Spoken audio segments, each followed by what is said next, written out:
Halo semuanya, selamat datang di kelas. Coba deh Anda bayangin sejenak. Hari ini kita punya tugas yang lumayan monumental. Memahami sebuah teks kuno yang usianya udah ngelewatin 2000 tahun. Teks ini udah selamat dari runtuhnya berbagai kekaisaran, terus beradaptasi dengan bahasa-bahasa yang udah mati dan lahir kembali, sampai bertahan di tengah pergeseran filosofi dunia.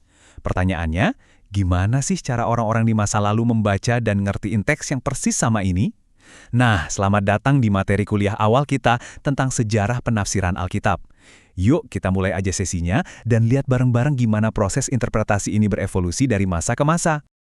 Oke, jadi silabus sejarah kita yang lumayan panjang ini bakal dibagi jadi 5 modul biar lebih gampang dicerna. Pertama, akar penafsiran tradisi Yahudi. Kedua, Rasul dan Bapa Gereja. Terus yang ketiga, tradisi abad pertengahan. Keempat, gelombang reformasi Protestan, dan terakhir yang kelima, kritik dan era modern. 5 babak sejarah yang berbeda, tapi fokus pada satu teks utama. Sip, kita langsung masuk aja ke modul 1 akar penafsiran tradisi Yahudi. Buat ngerti asal-usulnya, kita harus narik waktu mundur agak jauh nih, ke abad ke-6 sebelum Masehi, waktu bangsa Israel baru aja balik dari pembuangan Babel di bawah pimpinan tokoh bernama Ezra. Masalahnya waktu itu gini, generasi yang pulang dari pembuangan ini udah nggak bisa lagi ngomong pakai bahasa Ibrani kuno. Sehari-harinya mereka ngomong pakai bahasa Aramik dari Babel. Jadi pas Ezra ngebacain hukum di depan umum, orang-orang dari suku Lewi harus langsung menerjemahkan dan ngejelasin maknanya biar pesannya nyampe. Nah ini tuh benar-benar nomen krusial karena ini adalah awal mula lahirnya institusi penafsiran formal pertama yang kita kenal sebagai Targum. Semenjak saat itu, ngebacain dan nafsirin teks secara publik resmi jadi sebuah institusi. Oke, sekarang kita maju sedikit ke era perjanjian baru. Di masa ini, penafsiran tuh udah nggak cuma satu macam aja. Gara-gara letak geografis yang beda dan adanya benturan filosofi, tradisi ini pecah jadi 3 aliran utama yang benar-benar beda satu sama lain. Ada Yudaisme Helenistik di Alexandria, terus ada komunitas Qumran yang milih buat ngisolasi diri di dekat Laut Mati, dan ada juga Yudaisme Rabbinik. Menariknya, ketiga kelompok ini ibarat pakai kacamata yang beda-beda banget pas ngebaca teks yang sama. Coba deh kita bandingin 2 aliran yang pertama. Di Alexandria ada satu pemikir brilian namanya Philo. Nah, Philo ini sangat dipengaruhi sama filosofinya Plato. Buat dia, teks itu ibarat manusia, punya tubuh yang artinya makna harfiahnya, dan punya jiwa alias makna tersembunyi yang cuma bisa dibongkar lewat alegori. Nah, di sisi lain, komunitas Qumran pakai metode yang namanya Pesher. Mereka ini yakin banget kalau nubuatan kuno itu lagi kejadian di masa mereka hidup. Saking yakinnya, mereka sampai ngubah dan nyesuaiin teksnya biar pas banget buat nyerang musuh-musuh Romawi mereka. Bener-bener beda bumi sama langit kan? Terus aliran yang ketiga nih, Yudaisme Rabbinik. Karena mereka lagi ditekan abis-abisan sama budaya Yunani Romawi, mereka jadi pegang erat banget sama tradisi. Dari sinilah lahir literatur-literatur luar biasa kayak Mishnah dan Talmud. Mereka pakai praktik yang namanya Midrash. Intinya, ini tuh proses nyari makna yang lebih dalam dari teks. Tapi aturannya ketat banget dan harus merujuk ke rabi-rabi pendahulu. Tujuannya sebenarnya praktis banget sih, buat ngerapin aturan-aturan suci ke masalah-masalah kehidupan sehari-hari yang belum ada aturan spesifiknya di teks asli. Nah, pergeseran-pergeseran tadi ngebawa kita ke modul 2, Rasul dan Bapa Gereja. Di era ini, kita bakal ngelihat perubahan yang benar-benar radikal. Tiba-tiba, seluruh interpretasi itu pusatnya digeser langsung ke satu figur aja, yaitu Yesus.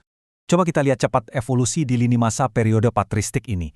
Mulai dari era apostolik, di sekitar tahun 30 Masehi yang isinya penuh dengan pembelaan iman, terus muncul dah pendekatan yang lebih filosofis di perguruan Alexandria sekitar tahun 150. Nah, puncaknya kejadian di tahun 312, pas Kaisar Konstantinus bertobat, momen ini langsung memicu diadakannya rentetan konsili gereja di tahun 400-an.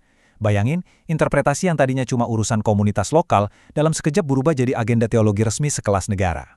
Nah, hal yang menurut saya paling menarik di sini adalah ngelihat gimana filosofi Yunani pelan-pelan nyusup ke dalam pola pikir Kristen. Di Alexandria tadi, ada seorang sarjana besar namanya Origen. Dia ini ngambil metode alegori dari Philo yang udah kita bahas tadi. Jadi, Origen ngajarin kalau teks itu ibaratnya punya 3 lapis dimensi. Ada tubuh buat kejadian harfiahnya, ada jiwa buat nyari prinsip moral kehidupan, dan yang paling dalam ada roh buat kebenaran doktrin. Dari sini kelihatan banget ya, gimana tren intelektual masa itu langsung ngebentuk cara orang ngebaca kitab suci. Dan akhirnya kita sampai di momen penentu secara politik. Kaisar Konstantinus waktu itu pengen kekaisarannya stabil kan? Masalahnya, perselisihan doktrin di antara penganut Kristen ini mulai ngancam stabilitas itu. Jadi para pemimpin gereja ditekan buat ngadain konsili. Kenapa sih harus konsili? Karena kalau kita mau jujur secara historis, kelompok yang ortodoks maupun yang dianggap bidat, dua-duanya sama-sama pakai Alkitab buat ngebelain argumen mereka. Makanya konsili ini dibikin buat netapin standar pengajaran, biar ada satu penafsiran resmi yang seragam di seluruh kekaisaran. Oke, sekarang kita melangkah ke modul 3, tradisi abad pertengahan. Pasca runtuhnya Kekaisaran Romawi Barat, dunia masuk ke fase yang sering dibilang masa kegelapan, kekacauan politik dan kemunduran intelektual di mana-mana. Gara-gara udah banyak yang nggak bisa baca bahasa Yunani dan Ibrani aslinya, cara mereka nafsirin teks jadi ikutan mandek. Para rohaniawan di masa itu akhirnya cuma bergantung secara mutlak sama penafsiran tradisional dari bapak-bapak gereja sebelumnya, kayak Agustinus. Terus mereka juga mulai sering banget pakai glosa, atau catatan-catatan pinggir. Sayangnya, catatan pinggir ini isinya syarat banget sama alegori yang kadang-kadang udah kejauhan dari maksud teks aslinya. Tapi di tengah merosotnya pendidikan saat itu, untungnya masih adalah sekelompok kecil orang yang tetap ngejaga pendekatan studi historis dan tata bahasa agar tetap hidup. Nah, benih-benih pendekatan historis yang sempat tersisa tadi akhirnya meledak di modul 4, gelombang reformasi Protestan. Ini benar-benar era pendobrakan. Orang-orang mulai nuntut buat balik ngebaca sejarah asli teksnya dan bikin teks itu bisa diakses lagi sama orang biasa. Ada satu kutipan yang ibaratnya jadi jangkar buat seluruh pergerakan di era reformasi ini. Bunyinya kira-kira, gereja yang telah direformasi harus terus-menerus diperbarui menurut firman Tuhan. Poin krusialnya di sini adalah semangat mereka yang percaya kalau tradisi, institusi manusia, sehebat apapun itu dibangun selama berabad-abad, tetap harus tunduk dan dikoreksi kalau ternyata udah nggak sejalan sama teks aslinya. Tapi ya, namanya sejarah, arah angin tuh gampang banget berubah. Pasca reformasi, teologi Protestan ini pelan-pelan malah berubah jadi sesuatu yang disebut skolastisisme Protestan. Ini tuh kayak debat-debat intelektual dan dogmatisme yang kaku dan kering banget. Ngerasa ada yang salah, akhirnya muncul perlawanan lewat gerakan pietisme, yang dipelopori sama Philip Jacob Spener.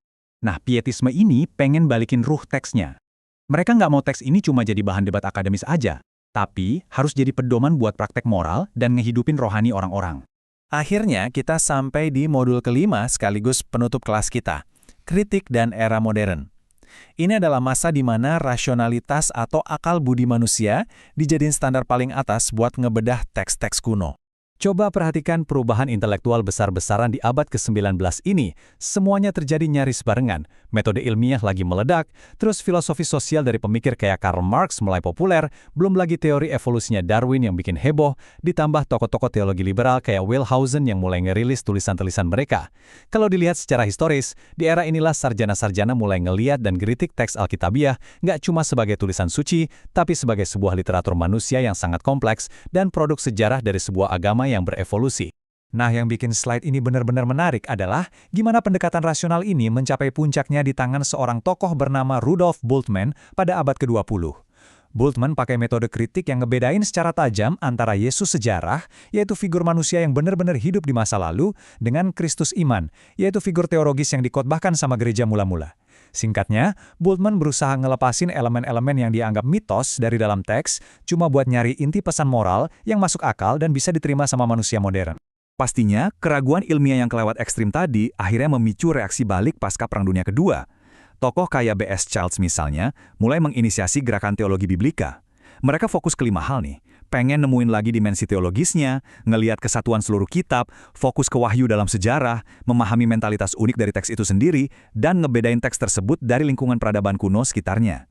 Di periode inilah, para sarjana juga mulai ngebedah intensi redaksional dan alasan kenapa teks-teks tertentu akhirnya disatuin ke dalam satu kanon. Sebagai penutup tinjauan historis kita, masuk ke akhir abad 20, metode penafsiran ini nyabang lagi ke arah yang baru. Ada hermeneutika pentakostal yang ngasih porsi besar banget ke pengalaman rohani. Ditandai dengan munculnya jurnal Pneuma di tahun 1979, terus di tahun 80-an, kita juga ngelihat dimulainya apa yang disebut pencarian ketiga atas Yesus sejarah. Fakta ini ngebuktiin satu hal, seni buat memahami teks ini tuh terus-menerus bergerak dan gak pernah benar-benar berhenti di satu titik. Dan ini ngebawa kita ke pertanyaan pamungkas atau ibaratnya ujian akhir buat materi kuliah awal kita hari ini. Kita udah lihat bareng-bareng ya, Gimana filosofinya Plato, kepentingan politiknya Konstantinus, sampai kemajuan sains modern itu benar-benar ngerombak total cara generasi masa lalu ngebaca sebuah teks. Nah, pertanyaannya sekarang buat Anda. Kira-kira lensa budaya tak kasat mata apa sih yang diam-diam lagi ngebentuk cara Anda menafsirkan informasi hari ini? Pada akhirnya, kita semua tuh selalu nafsirin sesuatu lewat filter dari zaman dan tradisi kita sendiri. Coba deh direnungin. Teruslah berpikir kritis, dan terima kasih banget udah ngikutin kelas pengantar kita hari ini.